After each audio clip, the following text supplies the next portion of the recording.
तो दोस्तों अर्नब गोस्वामी सुसाइड करने वाले हैं, ऐसा मैं नहीं कह रहा, ऐसा महाराष्ट्र के एक ताकतवर नेता कह रहे हैं जो इस समय सरकार में बैठे हुए हैं। लेकिन क्यों, ऐसी क्या चालें चली जा रही हैं अर्नब गोस्वामी के खिलाफ, और दूसरी तरफ ये जो पूरा इंसिडेंट है ये किस प्रकार से भारत के लिब्रांडू समाज के चेहरे से नकाब उतार कर फेंक देता है, ये हम आपको इस वीडियो में दिखाने वाले हैं, पूरी तरीके से एक्सपोज करते हुए। बने रहिए हमारे साथ, देखते रहिए आज की ताज़ा खबर।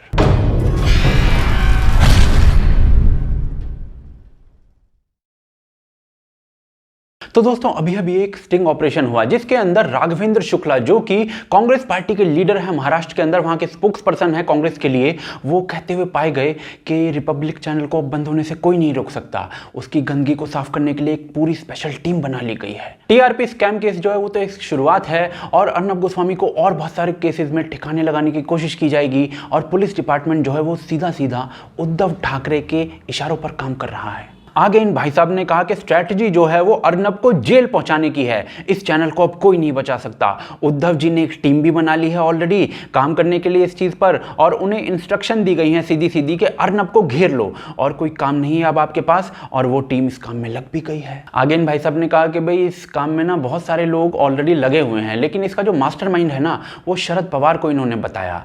लेकिन क्या ये चीज़ सच हो सकती है? तो जी एक और स्टिंग ऑपरेशन होता है शरद पवार की खुद की पार्टी के एक नेता नवाब मलिक का, जिसमें वो भाई साहब तो ये कहते हुए पकड़े जाते हैं कि भाई अर्नब गोस्वामी ना इतना फ्रस्ट्रेट हो जाएगा इस टीआरपी स्कैम से कि वो सुसाइड कर लेगा। अगर उन्हीं के शब्दों को मैं रिपीट करूं तो ये कह रहे हैं, let me tell you very straight, बिल्कुल क्लियर कट मैं आपको बता रहा हूं कि अर्नब गोस्वामी को ट्रैप कर दिया जाएगा।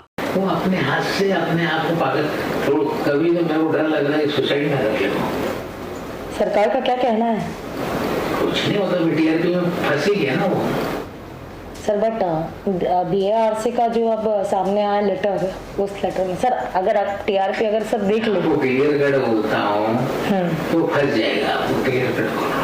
मतलब यार कमाल है, लोग स्टिंग ऑपरेशन में पकड़े जा रहे हैं लेकिन कोई फांसीवाद का इल्जाम तक नहीं लगा रहा है, और दूसरी तरफ एडिटर गिल्ड जो है वो कोई लेटर भी नहीं लिख रहा है। लेकिन चलिए अब जरा ये देख लेते हैं कि जो स्टिंग ऑपरेशंस किए गए हैं इनके अंदर कुछ सच्चाई भी हो सकती है या सिर्फ हवाबाजी की जा रही है। तो उसके लिए हमें अर्नब गोस्वामी के ऊपर लिए गए कुछ रीसेंट एक्शंस को देखना होगा। अक्टूबर 23 को खबर आती है कि रिपब्लिक की पूरी एडिटोरियल टीम के ऊपर केस कर दिया गया है। इसका ये मतलब होता है कि करीब करीब रिपब्लिक के 1000 एम्प्लॉइज पर केस ठोक दिया गया है। 23 अक्टूबर को ही मुंबई के पुलिस कमिश्नर का नोटिस रिपब्लिक के लिए, जिसमें रिपब्लिक के ऑफिस के स्टाफ के नाम बताने हैं, उन्हें कितने पैसे के कैमरे लिए गए हैं, कितने पैसे के टॉयलेट पेपर लिए गए हैं, कितने चाय कॉफी कौन पीता है, ये सारी चीजें पूछी गई हैं। इसके अलावा अर्नब गोस्वामी के खिलाफ विशेषाधिकार हनन यानी कि प्रिविलेज मोशन का नोटिस लाया जाता है, जिसके अनुसार अर्नब गोस्वामी को उसका जवाब देने के लिए महाराष्ट्र की असेंबली में जाना पड़ेगा, और महाराष्ट्र की असेंबली तक पहुंचने के लिए अर्नब गोस्वामी को पता है कितना टाइम दिया जाता है?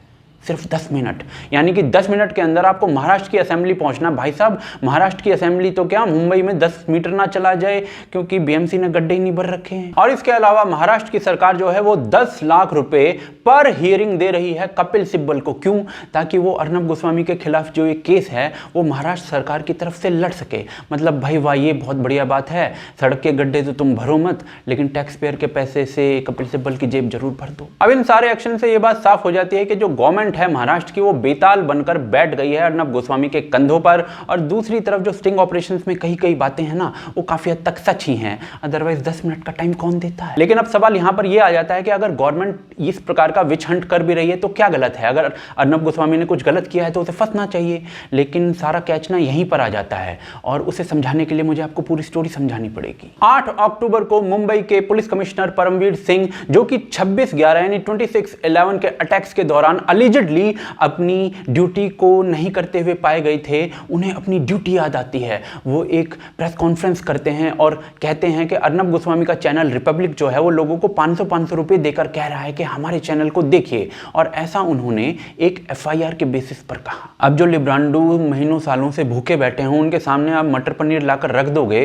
तो वो तो भाई फोड़ ही देंगे। तो सारे लिब्रांडू जो हैं वो अर्नब गोस्वामी को स्कैमची बोलने लगे। लेकिन इस लिस्ट के अंदर ना रोहित सरदाना और सुधीर चौधरी भी थे। लेकिन आपको सच पता है क्या था? तो सच ये था कि जो प्रेस कॉन्फ्रेंस थी परमवीर सिंह की, ये एक एफआईआर के बेस पर की गई थी और प्रेस कॉन्फ्रेंस में कहा गया था कि रिपब्लिक ऐसा कर रहा है, लेकिन एक्चुअल में एफआईआर में इंडिया टुडे का नाम था कि इंडिया टुडे लोगों को पैसे दे देकर कह रहा है कि हमारा चैनल देखो। यानी कि मुंबई का पुलिस कमिश्नर कोरा झूठ प्रेस कॉन्फ्रेंस करके बोल देता है और कोई सवाल तक नहीं पूछता। लेकिन अब जो है दूसरी कहानी चल रही है कि कुछ गवाहों को खरीदने की, आई विटनेस बनाने की तैयारी की जा रही है मुंबई पुलिस के द्वारा। ये बात मैं कैसे कह सकता हूं? तो उसके लिए आपको यह समझना पड़ेगा कि जो टीआरपी होती है वो नापी कैसे जाती है। टीआरपी के लिए बेसिकली मुंबई के अंदर 2000 घरों के अंदर बैरोमीटर्स लगे हैं जो ये नापते हैं कि कौन सा घर कितने समय तक किस चैनल को देख रहा है। अब इन 2000 घरों के अंदर जो बैरोमीटर लगे हैं उनसे आप किसी भी चैनल की जो टीआरपी नापते हैं, और जो टीआरपी नापने का काम करती है वो BARC नाम की संस्था करती है।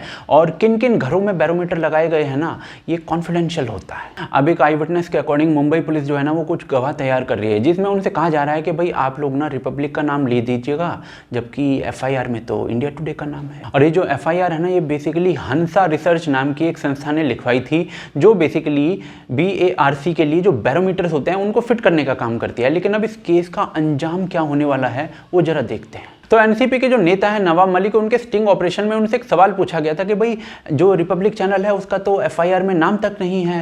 तो नवाब मलिक ने जवाब दिया और कहा कि इन्वेस्टिगेशन रिपोर्ट का ना आप इंतजार कीजिए। सर बट यही तो है ना सर, एक्चुअली हंसा रिपोर्ट हो या BARC का रिपोर्ट हो, दोनों में भी रिपब्लिक स्पेसिफिक नाम है। ऐसा नाम नहीं होता ना, एक हुआ कि फला एक घटना हुई है, इन्वेस्टिगेशन में बहुत कुछ निकलने लगता है। बट बार के लेटर ने तो क्लियर कर दिया है कि रिपब्लिक का नाम है ही नहीं, कोई माल फंक्शन नहीं हुआ है, कुछ नहीं हुआ है। उसमें आएगा ना पूरा इन्वेस्टिगेशन।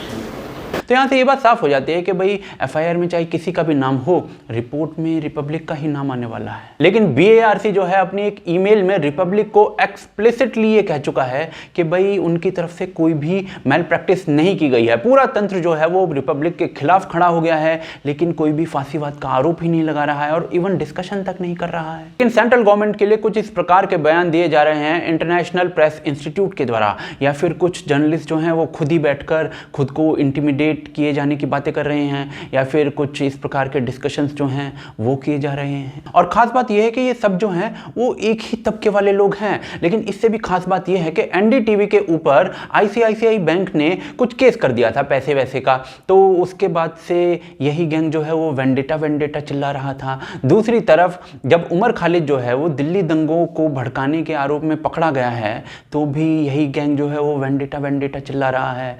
लेकिन अर्नब गोस्वामी के खिलाफ कोई एफआईआर में नाम तक नहीं था रिपब्लिक का, उसके बावजूद भी सब ऐसे चुप बैठे हैं जैसे सब चंगा सी। हाँ, उद्धव ठाकरे को दी लीडर कहना हो तो ये सारा गैंग जो है एक ही दिन एक ही टाइम पर सारे काम छोड़ छाड़ कर इकट्ठा जरूर हो जाता है, लेकिन अब चुप बैठे हुए हैं। हाँ, जब केस करना हो अर्नब गोस्वामी पर तो जरूर एक्टिव हो जाते हैं। अर्नब गोस्वामी की अपनी कुछ कमियां हैं एंड आई एक्सेप्ट कि मैं रिपब्लिक चैनल या कोई भी चैनल टीवी भी हार्डली ही देख पाता हूं, लेकिन यहां पर एक बात ये जरूर कह सकता हूं कि अर्नब गोस्वामी कभी अपने चैनल पर आतंकवादियों को भारतीय सेना के गोले बारूद का पता नहीं बताएगा, जैसे NDTV बता रहा था पठानकोट हमले के दौरान। लिंक डिस्क्रिप्शन में है। और शायद इसी वजह से इन लोगों को अर्बन नक्सल कहा जाता है, दो मुंह वाले, और इन्हीं लोगों का दोहरा चरित्र दिखाने की कोशिश की जा रही है इस टी-शर्ट के द्वारा जो मैंने पहनी हुई है, जिसे आप भी खरीद सकते हैं भोकालफैक्ट्री.com से, जिसके लिंक्स जो हैं वो मैं डिस्क्रिप्शन में दे रहा हूं। और आज का कूपन कोड जो है वो है रिपब्लिक, REPUBLIC, 10% डिस्काउंट के साथ। लिंक डिस्क्रिप्शन और पिन कमेंट में है। साथ ही साथ हमारे चैनल को सपोर्ट कीजिए patreon.com पर या फिर